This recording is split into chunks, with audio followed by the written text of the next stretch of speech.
kulanti wanaagsan halkan waa dalsan TV xarunta dhexe magaalada Muqdisho waxaan ahay Salaaman Xaaji Axmed Raagi kuna soo dhawaada barnaamijka Qalinmaal oo ah toddobaadle aan ku eegno arrimaha waxbarashada.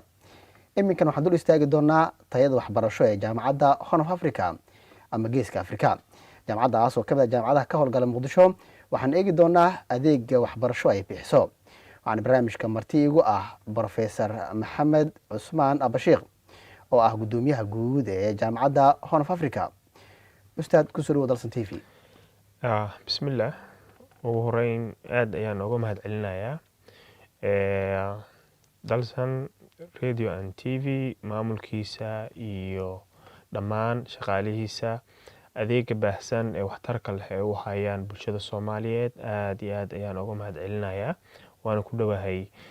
ugu horeeyo waxaan raahdaa Suleymaan Axmed Raage wariye waxaan raahdaa waan ku dhawahay barnaamijka Qalinmaal. waayahay intaan ugu gudagelin su'aalaha aan ugu talagalnay inaan ku weydiino dhanka jaamacadda ah marka hore Professor Maxamed Cusmaan Abashiiq maxaan ka naqaanaa waayihiisa waxbarashada? bismillah guud ahaan markii laga hadlayo barnaamijkayga ama CV-gayga si kooban haddaan wax uga dhaho anigu waxaan ku dhashay magaalada Muqdisho 1979 kadibna waxaan halkan ku bartay dugsiga Quraanka waxaan ku biiray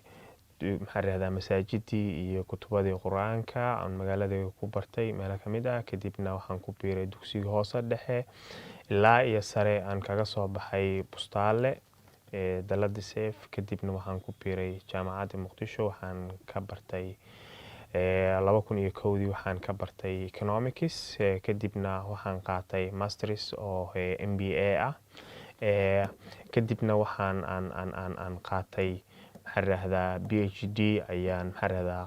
aan hadda ku biiray oo aan wada oo ii socda marka intaasna intay noloshaydu waxaan ku soo dhex jiray waxbarid waan ku jiray maamulna waan ku jiray waxa ii barbara socday intaas in aan marna la shaqeyn jiray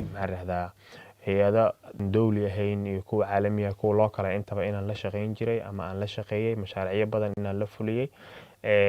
dhanka kalena waxbaridii inaan ku soo dhex jiray waqtiyo badan ha ahaato darajooyin hoose dugsiyo ilaa iyo dugsiyo sare ama jaamacadihii qaybo badan oo kamid ah inaan waqti badan wax ka soo dhigay in qaarkood aan macallin u soo ahaan jiray waqti badan in aan la taliyo u soo ahaan jiray kuwa hay'ado aan international NGOs-na sidoo kale in badan ayaan la shaqeeyay iyo kuwa local ah intaba iyagoo kala shaqeynaya mashaariic oo relief ah ama mashaariic oo development ah intaba marka waayahay jaamacaddan Horn of Africa ama Geeska Afrika goormee la aasaasay? guud ahaan jaamacadda Horn of Africa waxaa la aasaasay iyadoo dalku ay ka jireen dhibaatooyin waxbarasho xoog badan xilli dagaalo xoog badan ay ka socdeen baahiyo badan ay u haysay dadku ama bulshooyinka Soomaaliyeed xagga waxbarashada sare sanadkii 2010 ayuu soo bilowday fikirkii laakiin waqti badan ay soo jiitamaysay waxa si sax ah jaamacadda albaabada loo furay Maarso 2011 taasoo iyada nagu dhalisay markaan aragnay dadyow Soomaaliyeed oo in badan iyagu rabay in ay helaan fursado waxbarasho xilligaasna waxay ahayd xilli baahidu ay muuqatay sababtu waxay ahayd dad badan oo magaaladu waxa joogay secondary ka soo baxay ama levelkii waxbarashada dugsiga secondary-ga soo dhameystay haddana fursad u heli waayay in jaamacadihii ay wada galaan ama ha ahaato xagga lacagta awoodoodii aysan gaarsiinayn ha ahaato ama inay dibadaha aadaan fursadii ay u diiday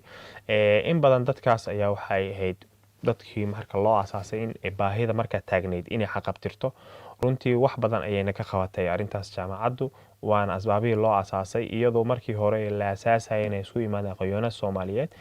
isugu jiray kuwa dibadda ka yimid oo diaspora iyo kuwa local ah oo iyagu markii horeba dalka gudihiisa joogay una soo dhabar adeegay dhibaatooyinkii waxyaabihii jiray ogna marxaladda saxda ee dalka gudihiisa ka jirtay iyo heerarka waxbarasho ee markaas taagnaa iyo baahida mar dhabta ee taagneyd. hadafku marka laga reebo in uu ahaa in arday badan la soo saaro xilliga baahi la qabay maxaa kale oo muhiimadu asaaraysiin? guud ahaan ahmiyadda iyo muhiimadda waxyaabaha la saarayo waxaa ugu waaweynaa in la helo levelka marka laga soo gudbaa waxay ahayd 2011kii in badan wadanku annagu waxaan aaminsanayn waxa uu mushkiladaha tirada badan ay u dhacayaan oo dhibabka tirada badan ay u jiraan oo in badan maxaa yidhaahdaa caqabadaha iyo dagaalada iyo waxyaabaha badan ergeystay in ay ku daba dheeraado dagaalada waxyaabaha ugu waaweyn ee maxaa yidhaahdaa saameeyey inay yihiin jahli inuu ugu weyn yahay saas awgeed waxyaabaha inta marka asaasayaashii dhan iyo dhammaan inta ka qayb gashay markay isku imaanayeen waxyaabaha ay istusayeen waxaa ugu weynaa bulshadan Soomaaliyeed khaasatan dhalinyarada inta badan in ay ka qayb qaataan ama dagaalada ama maxaa yidhaahdaa ay gacan ka geystaan ama maxaa yidhaahdaa in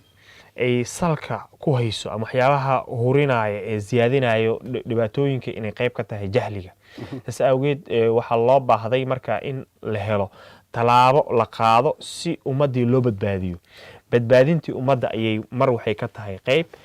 qayb ka tahay maxaa yidhaahdaa isbedel xagga dhaqaalaha bulshadii in maxaa yidhaahdaa lagu sameeyo sababtoo ah qofku hadduu wax barto wuxuu awoodi karaa in maxaa yidhaahdaa wax soo saar iyo in maxaa yidhaahdaa shaqooyin uu abuuro ama isaga uu raadsado hadday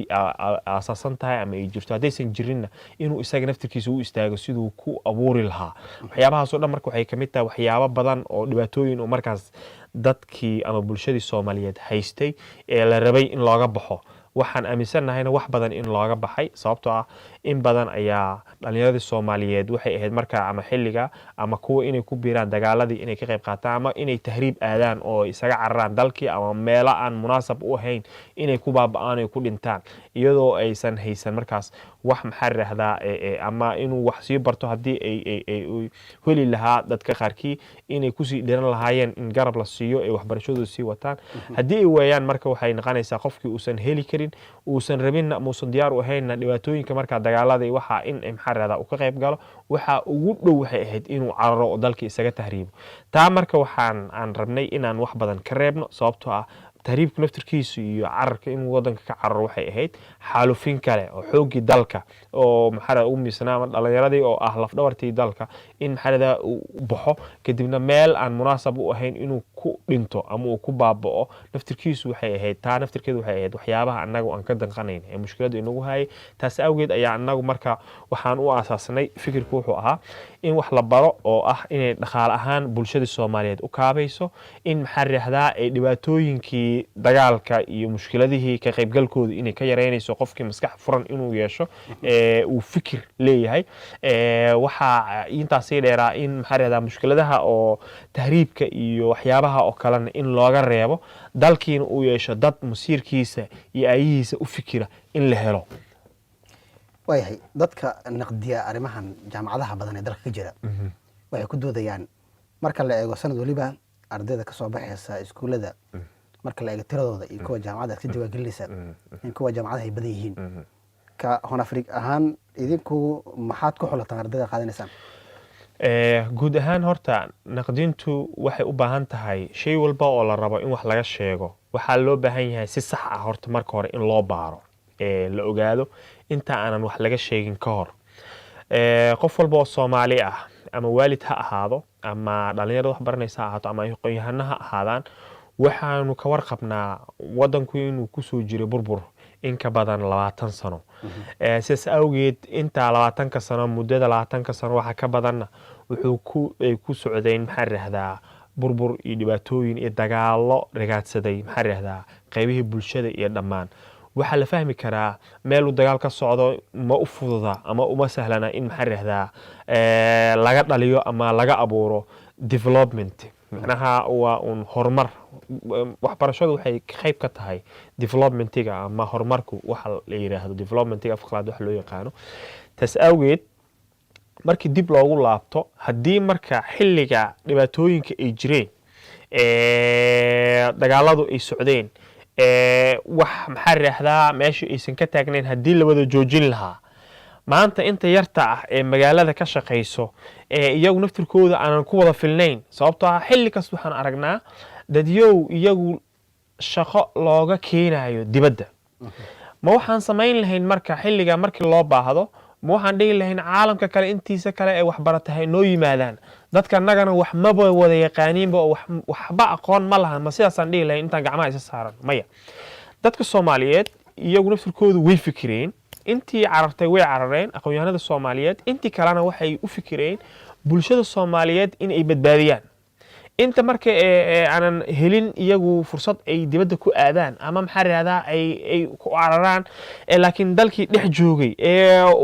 dhibaatooyinka dhacaya marka dhex joogay in iyaguna fursad ay u helaan sida dadka kale ee banaanka jira ay wax u baranayaan maxaa raahdaa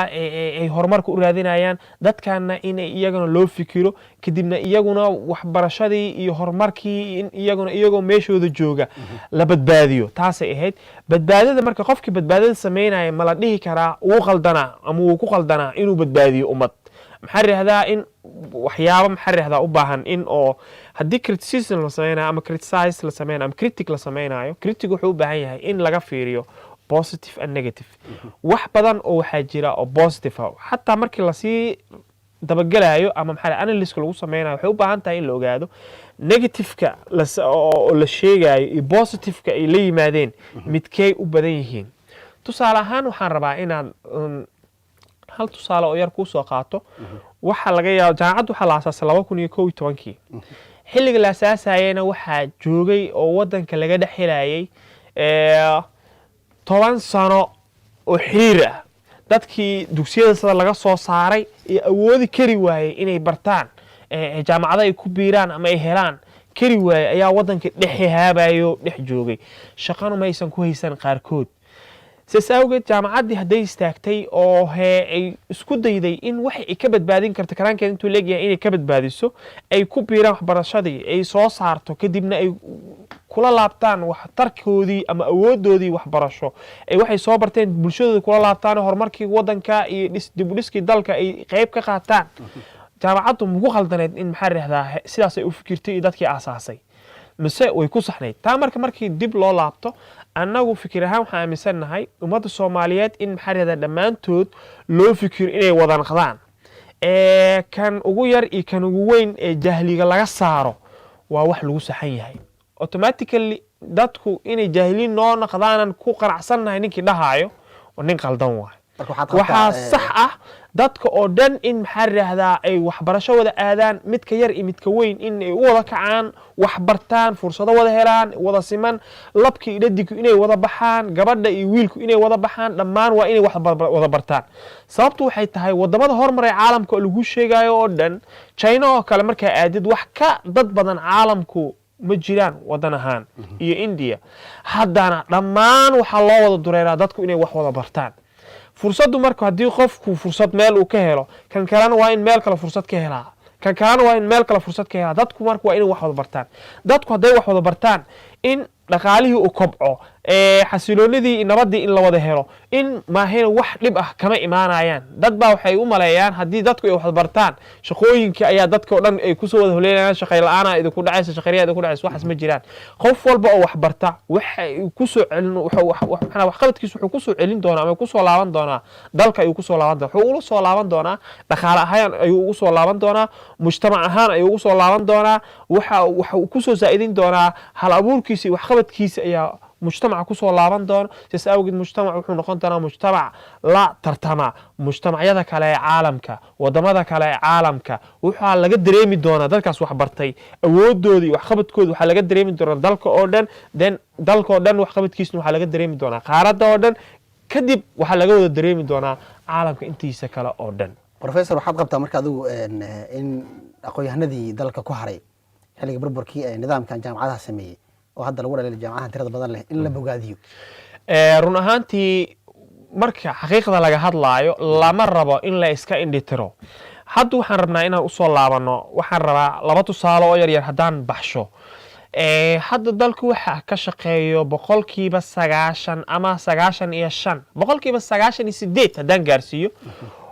dawladdu haday tahay iyo dhammaan xarada organizationada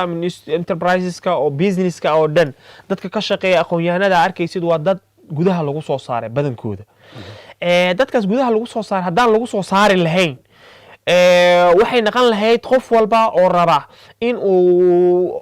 qof shaqaalaysiisto in uu ka raadiyo wadamada kale oo deriska ah dad wax bartay tusaale ahaan waxay noqon lahayd haddii qof marketer ah u baahatid inaad wadanka Kenya aad aadido aad ka raadisid dad oo shaqadaas qaban kara sababtoo dadka Soomaaliyeed wax ma haysan bartaasay noqon lahayd haddii marka dadkan aysan u istaagi lahayn aysan u qumi lahayn xataa waxaan aan dhihi karaa anigu dhibabku inta hadda ay la egyihiin way ka sii badan lahaayeen sababta qofka haduusan wax baran in uu wax qaso way u fududahay inuu dhibabka geysto way u fududahay in maxaa raahdaa waxyaabaha dhacaya qabyaaladu iyo dagaalku iyo wax walba inuu gacmaha la galo uu dhankiis ka holciyo way u fududahay laakiin qofku markuu wax barto wuxuu leeyahay aqli iyo maskax ku filan oo baahsan wuxuu mar walba isku dayayaa dhanka wanaagsan inuu u wiciyo halka marka hore qofka duusan wax baran si fudud looga dhicin karo wax walbaba kadibna uu awoodi karo inuu si fudud dhib u geysto mujtamaca intiisa kale dalka burburintiisa wax walbaba inuu si fudud maxaa raada uu qaato laakiin qofku markuu wax barto uma fududa in maxaa raada wax walba oo loo sheegay inuu hore ka qaato ma u fududa isaga naftirkiisa wuxuu awoodi doonaa in su'aalooyin badan isweydiiyo haddii la yiraahdo kaalay qorigan qaado maxaan u qaataa maxay tahay sababta aan u qaadanayo maxaan ka helayaa haddaan qaato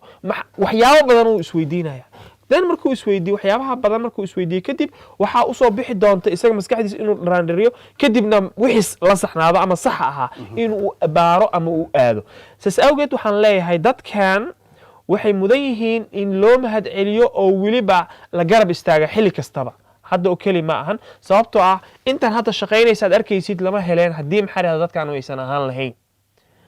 waayahay haddaan kusoo laabano Horn of Africa nidaamkiina marka aad arday qaadanaysaan xiliyadan oo kale ardayda la qaato maxaa qorshe sidee u dejisaan oo nidaamkee martaan guud ahaan horta qaadashadu mar walba ardaygu marka la rabo in la qoro ama la qaato ama uu ku soo biiro jaamacadda waxa yaala shuruucyo maxaa raahdaa standard ah oo caalamka oo dhan u degsan taas oo ay kamid tahay ardaygu marka uu la rabo in la qabto waxa ugu horeeya horta ardaygu secondary ma ka soo baxay oo shahaadadii secondary ahayd ma haystaa secondary living certificate markuu la yimaado waxyaabihii kale marka loo baahnaan uu la yimaado waxyaabaha loo baahnaa waxyaabo kale yar yar oo jaamacaddu markaas uga baahan tahay jiro waxa kamid ah foolkii warqadii dhalashada oo kale sugnaantii asluub wanaagii waxyaabaha sabiradii waxyaabo kale oo faylal ah iyo dokumentiyo asluub markii uu la yimaado walaakiin waxa ugu weyn horta marka hore waa ardaygu uu haystaa shahaadada dugsiga sare secondary living certificate waa albaabka ugu horeeya ee laga soo galo waxa raaca dokumentiyo kale iyo shuruudo kale waxyaabo kale u yaala waxa kale marka inta markii laga gudbo la weydiiyo waxyaabo yar oo test yar inuu maro iyo waxyaabo yar oo luqadii iyo qualificationkiisa waxyaabo yar in laga tijaabiyo ayaa raaca laakiin waxa horta ugu horeyn ahmiyada weyn iska leh ardaygan la rabo in maxarada loo qaato ama uu soo gudbo tertiary education ama qaybta saddexaad ee waxbarashadu waxa asal ah horta secondarygiisu ardaygu si sax ah ma u soo dhameystay maxaa raahdaa in la baaro shahaadooyinkii la dabagalo hadduu ka soo qalin jibiyey daladaha kala duwan iyo maxaa raahdaa tii dawladda in uu shahaadadeeda kala yimaaday kadibna maxaa raahdaa wixii in ay yihiin wax oo falsification ay wax sax in la kala xaqiijiyo markii arintaas jaamacaddu u xaqiiqdo kadib ayaa ardaygu maxaa raahdaa processkiisii loo dhameystiraa oo uu noqon karaa arday ku biiri kara jaamacaddii haddii intaas wax kamid ah laga waayana waxa cad marka maxaa raahdaa ardaygu inuu isku biiri karin jaamacaddii then maxaa raahdaa waxaa lagu sameeyaa la talin oo waxaa la yidhaahdaa shahaadada aad la imaaday mid saxa ma ahan waxaad samaysaa u laabo maxaa raahdaa dugsigii sare si sax ah u gal dhammaystiro maxaa raahdaa kadib annagu waan kuu joognaa xil walba diyaaraan ku nahay inaan ku caawino maxaa raahdaa aan maxaa raahdaa kula shaqeyno inaad wax barato annaga maxaa raahdaa kula danaynayno laakiin wadada saxda ah ee dariiqa saxda ah inaad raacid waa muhiim sababtoo ah waxaad ogaanaysaa waxbarashada lagu sheegaa waa silsilad xiriirta silsilada xiriirta qayb kamid ah haday furan tahay waxa meesha ka dhex bixi doona ama la arki doona ama waxa meesha laga weyn doona qayb kamid ah ayaa ka maqan qayb haday ka maqan tahayna waxa adkaanayo magacii silsilad in la waayo sababtoo ah silsiladu waxa taqaanaa isku xirnaanshadeeda ay wax ku tahay laakiin haddii qayb yar oo kamid ah la furo silsilad ma noqonayso waxqabadkeedii intii oo la rabay inuu gaaro ma gaari doono. sidaas darteed ayaa waxaan u leenahay ardaygu waxaa aad iyo aad looga xaqiijinayaa si sax inuu soo dhammaystirtay dugsigiisa hoose dhexe iyo sare. waxaa meesha ugu dambeysa oo laga xaqiijin doono secondarygiisa shahaadadii secondariga si sax ah maxaa yiraahdaa inuu uga soo baxay, kadibna imtixaanaad yar laga qaado, then maxaa yiraahdaa saas uu ugu soo biiro jaamacaddii. waa processka koowaad ee lasoo mariyo ardayga maxaa yiraahdaa marka hore uu imaanayo. waayahay takhasusyadu la diyaariyo oo ardaydu ay diyaariyaan misaan uga sheegi kartaa jaamacaddaas? guud ahaan jaamacaddu waxay leedahay ilaa iyo 6 faculty. guud ahaan facultiyada jaamacaddu facultiyada ugu horeeyay jaamacaddu ay aasaastay waxaa kamid ah Faculty of Education oo iyagu qeybo badan oo kala duwan leh. waxaa kaloo kamid ah Faculty of Economics and Management Science oo iyaguna departmentiyo iyo takhasusyo badan hoos yimaada. waxaa kamid ah Faculty of Medical and Health Science oo ah qeybta caafimaadka iyo maxaa iyo dhakhtarnimada. waxaa kaloo kamid ah Faculty of Computer Science and Technology oo ah qeybta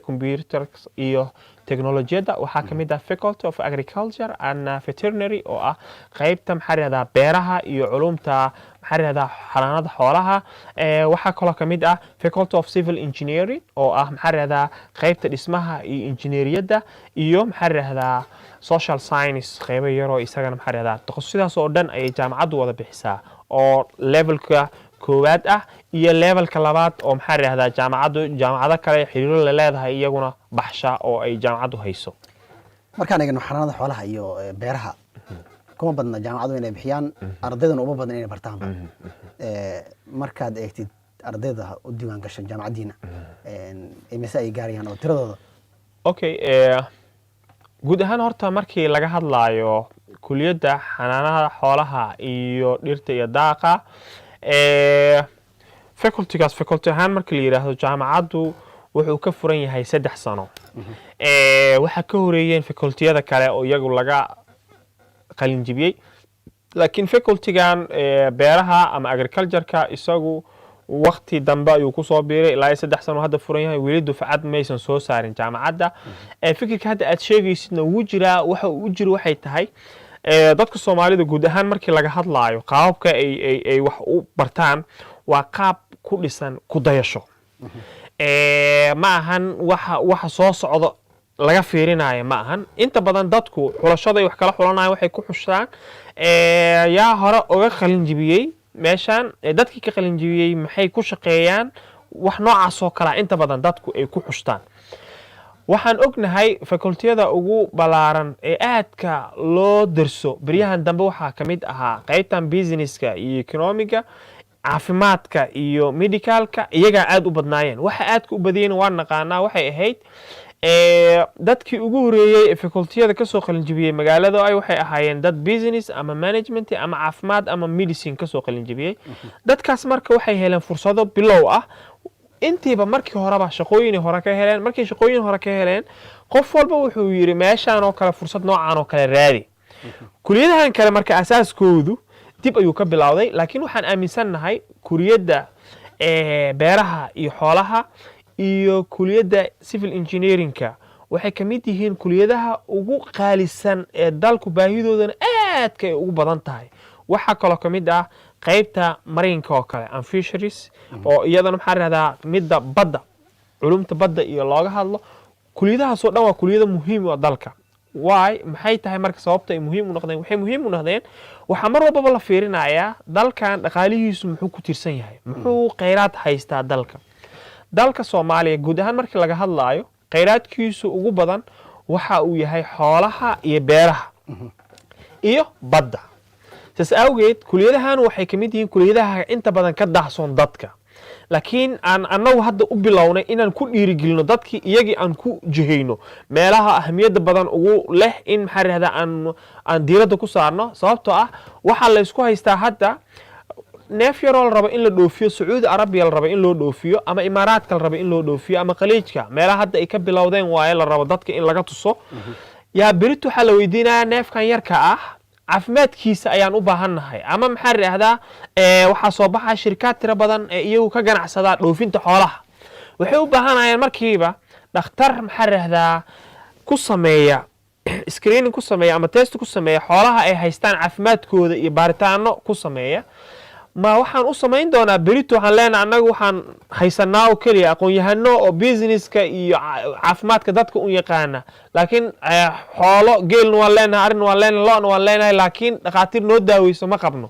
markii waxay noqonaysaa markii waxa soo degdegaya haddii la waayo xaggee la aadi doonaa wadamada dariska ha la aado ama banaanka ha laga soo raadiyo qof cilmigaas yaqaano taasna waxay ceeb ku tahay dadkii dalka lahaa iyo soomaalida oo dhan ayay waxay ku noqonaysaa ceeb sababtoo ah wax walba ood adigu u baahanaysid waxaa la rabaa in ka hor aad kasii fikirto diyaarsatana dadkeedii waxyaabaha marka hadda aan aadka u danaynayno waxaa ka mid ah waxyaabahaasoo kale inaan hadda sii diyaarino waan bilownay diyaarinteeda jaamacado kaloo annaga nagala mid ahna way jiraan iyaguna bilaabay in maxaa rahdaa isku daygaas wada dadaalkana wada annaguna waan bilownay sidaasoo kale marka dadkaas soo qalinjibin doono waqtiyada dhow waxay keeni doonaan in ay ka fikiraan in isbeddel xoog badan ay kusoo zaa'idiyaan dhankii beeraha dhankii xoolaha waddanka marka in laga dareemo kobac xaggii dhaqaalaha beeraha ka soo gelayeen in isbeddel badan lagu sameeyo waxaa laga yaabaa in maxaa rahdaa qaabkan wax uu tabcano inuu yahay traditionalkii hore oo dhaqanka ahaa ee hore haddana adduunyadu way ka tagtay oo qaabab casriyaha soo baxayo wixii lagu tabcanayo oo loo falanayo qaababkaas casriga dadkii waa in la helaa dad qaababka casriga wax ku bartay ee la jaan qaadi kara qaababka caalamiga ee wax loo soo saaro hadda saas awgeed ayaa anagu dadaalkeenu wuxuu yahay in maxaa rahdaa la soo saaro dad iyagu wax ku ool u ah waxtarna u leh nafcigii dalka iyo dhaqaalihii dalka waxyaabihii ku tirsanaa in caalamka intiisa kale kula jaan qaadaan taas ayaa marka keenayso yaraanshuhu oo keliya wuxuu yahay inta dadku ay ka fahmayaan fahmiduna waxa waaye dadkaanu in maxaa rahdaa la dhiirigeliyo laguna maxaa rahdaa jiheeyo waxyaabaha wanaagsan iyo meelaha ay wax ka jiraan kadibna dadku iyagaaba la qabsan doono oo wada aadi doono haddana bilow ahaan kuliyaduhu 3 sano intaan hadda ka soo aragnay sana kasii dambeeyey tirada ardayda ee loo qoraayo kuliyadu way sii kobcaysay taa ayaa waxayna daliil u tahay maxaa rahdaa ama ina tusaysaa in dadku ay sii fahmayaan sana ka dambeeyo waxyaabaha nafciga u leh iyo meelaha maxaa rahdaa looga baahan yahay isbeddel in looga abuuro dhaqaalaha iyo fahanka iyo waxqabsiga bulshada guud ahaan jaamacaddan Horn of Africa waxaa lagu tilmaamaa jaamacadaha ugu badan sida lacag la'aanta wax ku bara ardayda halkee ka heshaan taageerada guud ahaan horta waxaan rabnaa inaan fahanno jaamacaddu hadafkeeda guud ee loo dhisay markii hore waxay ahayd faa'iido doon ma ahayn oo faa'iido looma asaasin laakiin waxaa loo asaasay jaamacaddu inay u adeegto waxna u soo saarto bulshadan Soomaaliyeed kana shaqeyso aayaha iyo badbaadinta maxaa rahdaa da'yarta Soomaaliyeed taa marka annagu wuxuu na tusay in maxaa rahdaa ardaydaanu in aan ilaa iyo heer walbaba ama qaab walbaba aan ugu dadaali karno inaan wax ugu soo saarno ama aan ugu shaqeyno in maxaa rahdaa aan ku dadaalno waxa jira marka dadkii asaasay iyagu waxyaabo tabarucaad ah ay ku sameeyaan way jirtaa waxa intaas sii dheer ardayduna wax yar oo lagu dalaco way jiraan laakiin ma ahan wax ku filan in maxaa rahdaa uu wada gaarsiiyo haddana adeegii aan rabnay inaan gaarsiino waxaan rabnaa inaan ku xaqiijino inuu noqdo mid tayo leh oo aan maxaa rahdaa aan wax u dhimaynin waxbarashadoodii saxda ahaa hadafka ugu weyn laakiin mar walbaba aan aaminsannahay aan ku shaqeynayno aan maxaa rahdaa nagana go'an wuxuu yahay in loo helo dadkan jiilalka soo baxaayo in ay noqdaan jiilal la tartami kara caalamka intiisa kale ee waxna la qaybsan kara ee awoodoodan leh tayadeeda leh inaan soo saarno taas waa mid aynu istaagnay laakiin ma ahayn maxaa rahdaa hadafku muusan ahayn in jaamacaddu ay lacag soo saarto ama ribx inay raadiso waayahay adoo soo koobaya tayada ardayda aad wax baraysaan sidee u hubisaan guud ahaan ardaydu tayadu waxaa loo hubiyaa annagu waxaa jira jaamacado caalami ah oo aan xiriiro la leenahay iyo consultants caalami ah oo nagala taliya dhinacyo badan oo ay ka mid tahay waxa ugu horeeya ardaygu marka la rabo in maxaa rahdaa jaamacaddu markay rabto in arday soo saarto tayadooduna ay sareyso marka ugu horeyso waxay u baahan tahay horta manhaj tayo leh inuu diyaarsan yahay waayo ilaahay mahadiisa jaamacaddu waxay leedahay dhowr jaamacadood oo caalami ah oo in badan qaarkood ay ku yaaliin wadamada Yurub oo iyagu maxaa rahdaa si dhow maxaa rahdaa kala taliya abuuritaanka iyo tayeynta manhajka maxaa rahdaa jaamacaddu ay ku shaqeyso taas waa mid talabaad waxay tahay macallimiinta wax baraayo ardaydu iyaguna waxa waaye kaalinta labaad oo xagga hubinta tayadu iyaguna waa talabaad waaye taas marka iyadoo la joogo jaamacaddu mar walba waxay isku daydaa ama ay maxaa ku dadaashaa macallimiin tayadoodu aad u sareyso ka ugu yar master degree wata ama maxaa rahdaa awoodooda aad loo xaqiijiyey marka horeba in maxaa rahdaa lagu soo xiro midba midku ka wanaagsan yahayna mar walba maxaa rahdaa loo xulo si markaa hadafkii jaamacadda ee ahaa in arday la soo saaro kalimeeyaha arday waxgal ah waxtar leh bulshadiisuna wax u tara bulshada caalamkana la tartama in la soo saaro taas ayaa dadaalkeedu uu yahay taas si loo gaaro marka manhajku waa dhinaca kalena wuxuu yahay in maxaa rahdaa xoogga lagu saaro macallimiinta wax dhigi lahayd in lagu soo xulo xagga mid walba midku ka awood badan yahay in maxaa rahdaa magaalada looga soo sameeyo outsourcing ama laga soo xulo waxa kaloo tan saddexaad ay tahay jaamacaddu mar walbaba inay aad iyo aad maxaa rahdaa ay u fiiriso jaamacadaha kale ee caalamka ee shaqeeya ama hadday tahay Africa ama hadday tahay maxaa rahdaa Europe ama maxaa rahdaa Asia in badan maxaa rahdaa inay aad iyo aad ugu dhulduleesho maxaa rahdaa in badan maxaa rahdaa ay ka soo qaadato wax walba oo wanaag ah ama horumar ah ay ku talaabsanayaan si marka iyagu oo kale u noqdaan sababtoo ah waxyaabaha hadda nagu dhaca waxa kamid ah arday ayaa waxay ka qalin jibisay jaamacaddu 2016 dufcaddii labaad ayay kamid ahaayeen ardaydaas qaarkood waxay noo aadeen wadanka South Africa wuxuu kamid yahay wadamada quality waxbarashada Afrika markii la fiiriyo wadamada ugu heerka sareeyaan uu kamid yahay sababtoo ah Europe ayaa laga soo aadaa waxbarasho ahaan ardaydii markay tageen waxa jira organizationno caalami ah oo wadanka u shaqeeya wasaaraddu lama geenayo shahaadada waxa la geenayaa urur la yiraahdo SAQA oo quality controlka ama quality assurance-ga organization-ka maxaa rahdaa u qaabilsan South Africa jaamacad walbo shahaadada dibadda laga keeno waa in la soo mariyaa SAQA oo quality assurance-ga u qaabilsan South Africa quality assurance la yiraahdaa waxa la geeyaa shahaado walbo dibadda uga timaada dalka waxa la geeyaa ama la mariyaa maxaa rahdaa SAQA institution SAQA ayaa la mariyay jaamacad Horn of Africa shahaado laga qaatay ayaa waxa la geeyay South Africa waxaan la mariyay waxa ardaygu wuxuu dalbaday master waxa loo sheegay inuu soo mariyo organization quality assurance ee SAQA kadib markuu uu mariyay waxa lagu charge gareeyaa fee yar lacag yar lagu dalacaa oo khidmad ah khidmadii laga qaaday shahaadadii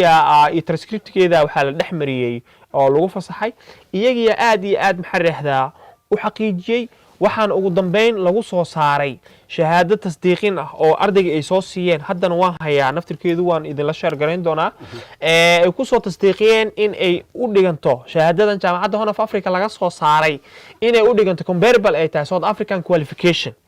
macnaha taas anigu aan ku amaanaynin jaamacaddii laakiin wax sax xaqiiqa ardayga uu dhigtaa master hadda dhigtaa wuxuu ka dhigtaa South Africa waxay ahayd markay arkeen kadib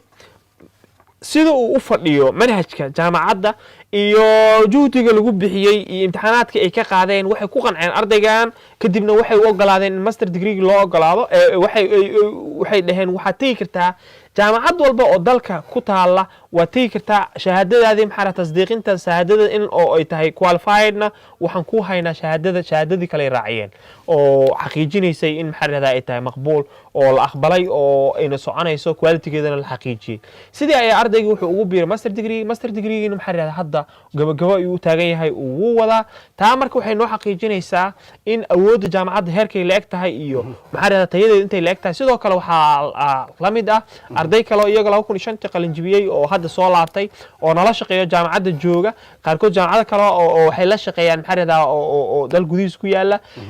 qaarkood waxay ka imaadeen Malaysia qaar waxay ka imaadeen India kuwa hadda soo laabtay sanadkan bishan hadda August dhexdeeda ayaa qaar soo laabtay waxay ka imaadeen Bangladesh waxa soo dhan waxay muujinaysaa awoodda maxaa radaa jaamacaddu halka ay qaarkood inoo sheegeen jaamacada qaar oo 3 sano iyo wax la mid ah wax ku bixiyo in dib loo soo celiyay shahaadooyinkeeda la yiraahdo ama lagu qasbay in hal sano kale uu dhameystiro baajkii kadibna masterka loo ogolaan doono waxa soo dhan Ilaahay uu naga badbaadiyay anagu xaqiijinta ana waxbarashadan xaqiijineen waxa kamid ah ardaygu 4 sano oo dhameystiran inuu waxbarashadiisu ku qaato waxay kamid tahay waxyaabaha jaamacaddu Ilaahay uu gargaaray ayna ku xaqiijinayso tayadii way dhacday waxa kale oo laga xaqiijira credit hour-ka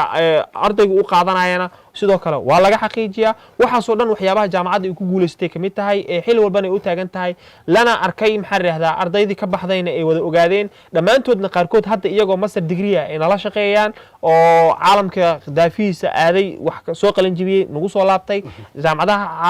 maxaa yidhahdaa waddanka dalkiisa gudahiisa ku yaalana hadda ka shaqeeya qaarkood waxaasoo dhan ayaa waxay tahay waxa xaqiijinaya waxqabadkii iyo awoodda waxqabad ee jaamacaddu ay leedahay waxyaabaha xaqiijinaya ayay ka mid tahay waa tahay gudahaan barnaamijkii qalinmaalna waa nageynta waxaa marti ugu ahaa professor maxamed cismaan abashiiq oo ah gudoomiyaha jaamacadda Horn of Africa amaba geeska Africa waxaana kala sheekaysanaya arrimaha tayada waxbarasho ee jaamacaddaasi aad baad mahadsantahay aad iyo aad aan idinkaga mahadcelinayaa shukran waxaan nagu mahadcelinayaa Suleymaan Axmed iyo maamulka maxaa idaacadda iyo TV-ga Dalsan TV aad mahadsantahay shukran